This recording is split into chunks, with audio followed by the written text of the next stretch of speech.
नमस्कार, पारिजात किचनमध्ये तुम्हा सगळ्यांचं खूप मनापासून स्वागत. कधीकधी दररोजची डाळ भात भाजी पोळी असं करावंसं वाटत नाही किंवा कधीकधी घाई गडबडीची वेळ असते, स्वयंपाक करायला पुरेसा वेळ नसतो किंवा कधीकधी दमून भागून बाहेरून आल्यावर काही करायचा कंटाळा येतो आणि अशा वेळी झटपट असं बनणारं, तितकंच पौष्टिक असणारं काहीतरी पाहिजे असतं. तर अशावेळी झटपट अशी बनणारी, कमी साहित्यात बनणारी खमंग अशी फोडणीची मूग डाळीची खिचडी आज आपण बघणार आहोत. तर वेळ न घालवता रेसिपीला सुरुवात करूयात. आता ही खिचडी मी कुकरमध्ये बनवणार आहे आणि त्याकरिता कुकर गरम करत ठेवला आहे. आता गॅसवर कुकर गरम करत ठेवला, त्यामध्ये घातलं 2 पळी तेल. तेल चांगलं गरम झालं की यामध्ये मोहरी घालायची आहे. तर इथे मी अर्धा चमचा मोहरी गरम तेलामध्ये घालून घेतली. मोहरी चांगली तडतडली की यामध्ये घातलं जिरं. जिरंसुद्धा अर्धा चमचाच घेतले. जिरंसुद्धा चांगलं फुलू द्यायचं आहे. जिरं चांगलं फुललं की यामध्ये घालूयात हिंग.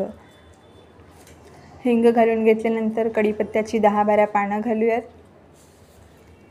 त्यानंतर आपण यामध्ये सगळ्यात महत्त्वाचा घटक म्हणजे घालूयात लसूण. तर इथे मी 8 ते 9 पाकळ्या लसणाच्या अगदी बारीक चिरून अशा यामध्ये घातलेल्या आहेत. लसणीमुळे त्या खिचडीला खूप छान अशी खमंग चव येते, त्यामुळे लसूण आवर्जून घाला. आता लसूण आपल्याला छान अशी खरपूस भाजून घ्यायची आहे. लसूण चांगली परतून घेतली, छान अशी खमंग भाजली की छान असा लसणीचा सुवास सुटतो, लसणीच्या फोडणीचा. आता फोडणीमध्येच घातली थोडीशी हळद. आता हळद घालून घेतल्यानंतर फोडणीमध्ये मिसळून घेऊ. तर आता फोडणी आपली तयार आहे. यामध्ये आपण डाळ आणि तांदूळ घालू. तर इथे मी छोटी 1 वाटी तांदूळ घेतलेत आणि अर्धी वाटी मुगाची डाळ घेतली.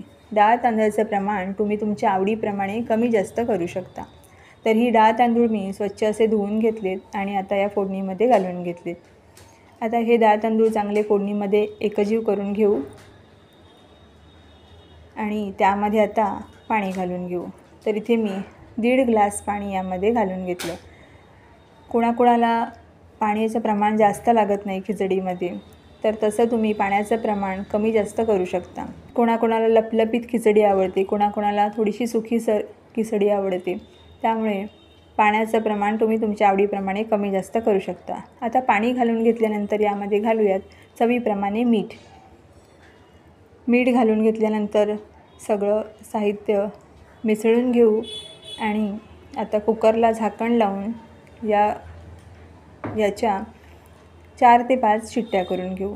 तुमच्या कुकरला तुम्ही ज्या पद्धतीने शिट्ट्या घेता, जितक्या शिट्ट्या घेता तशा तुम्ही शिट्ट्या घेऊ शकता. तर आता मी या कुकरच्या 4 शिट्ट्या करून घेणार आहे. आता कुकरच्या 4 शिट्ट्या करून घेतल्यात. कुकर चांगला थंड झाला आहे. कुकर उघडूयात. पहा, इथे आपली खमंग अशी मूग डाळीची खिचडी बनवून तयार आहे. खमंग फोडणी लसणीची चुरचुरीत असल्यामुळे खिचडीला खूप छान अशी चव येते. तुम्ही नक्की करून बघा आणि घाई गडबडीच्या वेळी तर हा एक उत्तम ऑप्शन आहे. झटपट बनून तयारही होते आणि तितकीच पौष्टिकही असते. अशी ही खिचडी पापड किंवा शेंगदाण्याची चटणी कशाही सोबत खूप छान लागते. वाफाळती अशी गरमागरम खिचडी सर्व करायची आणि वरून तुपाची डाळ सोडायची. तर रेसिपी तुम्हाला कशी वाटली? अशी ही झटपट रेसिपी तुम्हाला आवडली असेल तर नक्की लाईक करा. तसंच चॅनलला सबस्क्राईब करा. शेजारील बेल आयकॉन प्रेस करा. व्हिडिओ जास्तीत जास्त शेअर करा. लवकरच भेटू अशीच एक नवीन रेसिपी घेऊन. तोपर्यंत बाय.